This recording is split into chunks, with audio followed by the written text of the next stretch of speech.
you can boil it all down to what Johan said. Accents, fake accents, generally speaking, are bullshit. It's not a documentary. You're trying to be authentic in some ways. You're trying to be truthful, but there are some fictions. Most, obvious is Emily's character is a composite. Mm-hmm. It's not. So how do you balance truth versus, completely, correct or historically accurate? How do you juggle that?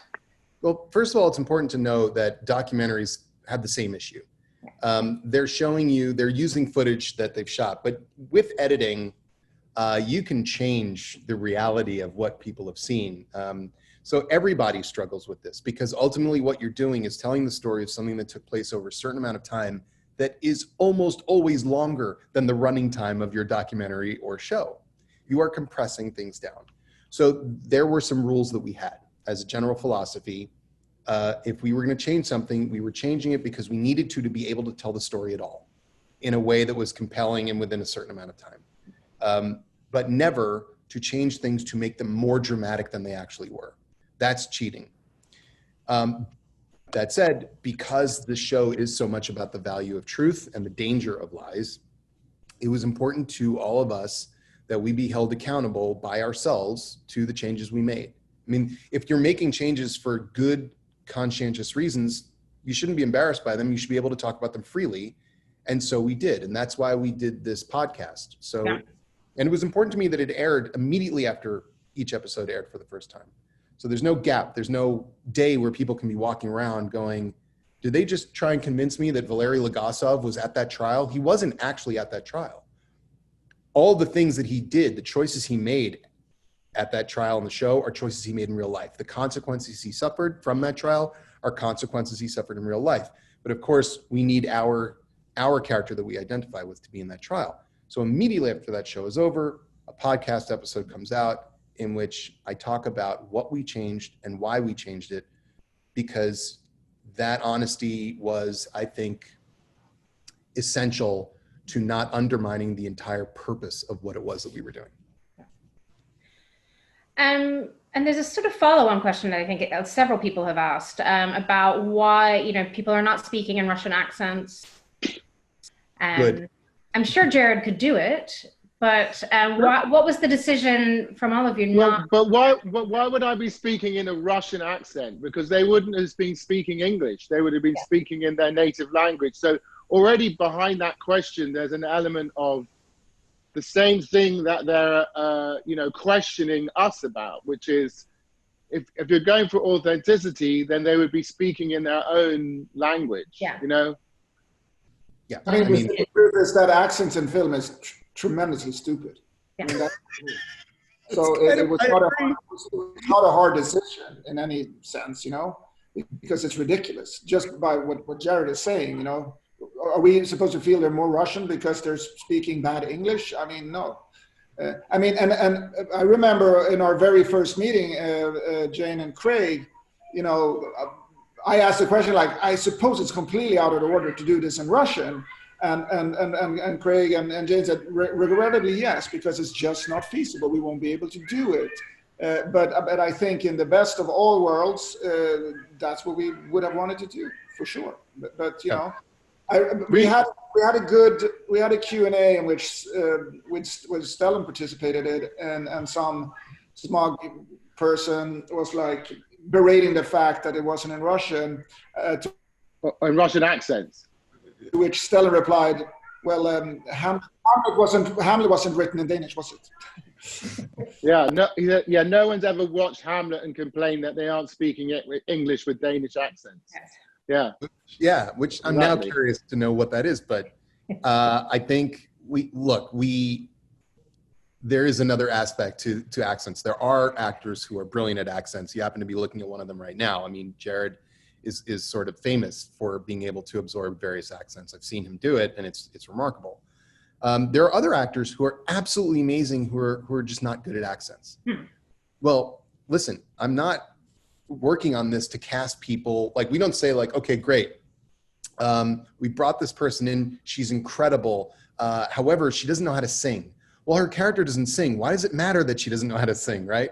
Well, it's sort of like the accent thing. What happens is people start acting the accent. If it's not second nature to them, if they don't throw themselves into that. And we had over 100 speaking parts. And we couldn't imagine that all 100 people were going to do the same. The Russian accent in particular becomes quite comic when Westerners are attempting to do it.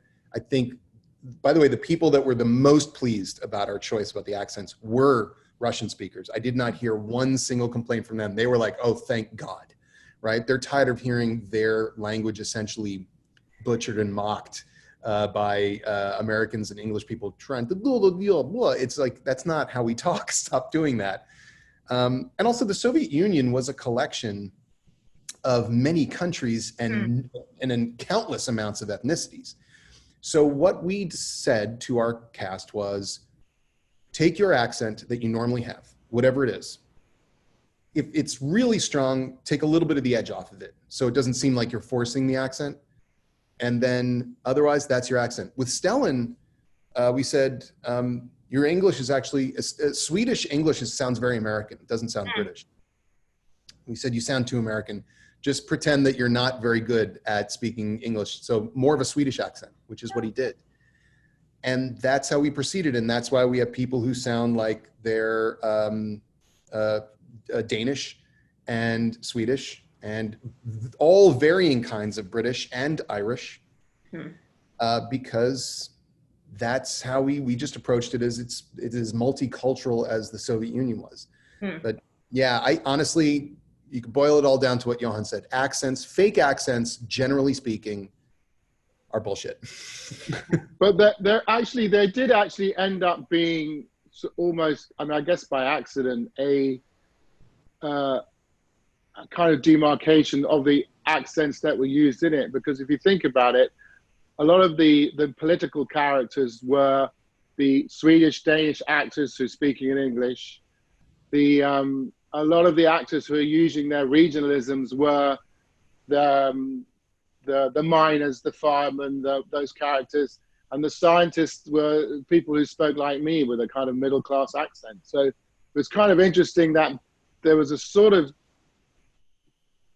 a delineation made anyway, in a way, about the way the accents were used, quite by happenstance. It wasn't really an accident, that. Actually, that was very much what we talked about in the casting room for months. Was that? There you go. You see. So if someone really was paying attention and asking this question properly, they would have said, it's interesting the way that you used accents in it, rather than why didn't you? Yeah. Well, I mean, this is why, Johan and I would attempt to thrill everybody with our deep knowledge of the varying British accents, and then Jane would say, you're both idiots and you're wrong. And also, and this is what we're doing. And so this is why teamwork makes the dream work, you guys. No. We've got a question kind of about teamwork coming in from Sophie Petzel, who's just, saying the show is, amazing. We all know that. How did you work with the casting directors did you sort of look around for each role? Did you work as how you wanted the whole cast to look together in a way? How did the casting directors work, and you work with them?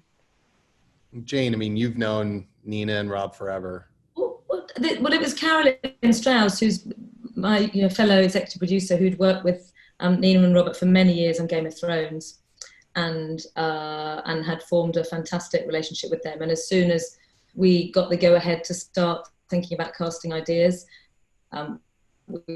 we all said they would be our first choice of everybody in the world, and unfortunately they loved it. And we had a lot of fun. And we did, Johan and Craig were both, and Carolyn would come over from America, and we sat in a room for many, many days, meeting almost every role we met in person, didn't we? It was pretty extraordinary, which is a rare thing these days, particularly now. But what that meant was, and I find that also such an extraordinarily energizing place to be as well, because you have all sorts of conversations about the script, about the ideas, about what the piece is. It just evolves naturally as these 6 people sit in a room. And but Nina and Robert are exquisite, brilliant, and have great taste and judgment.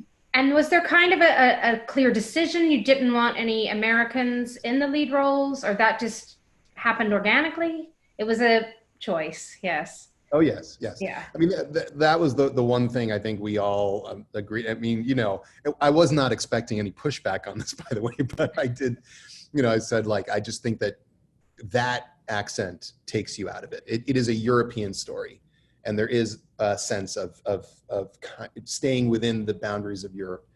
And I think, with the exception of me and Carolyn Strauss, we were the only Americans involved, period, the end, in any way, shape, or form.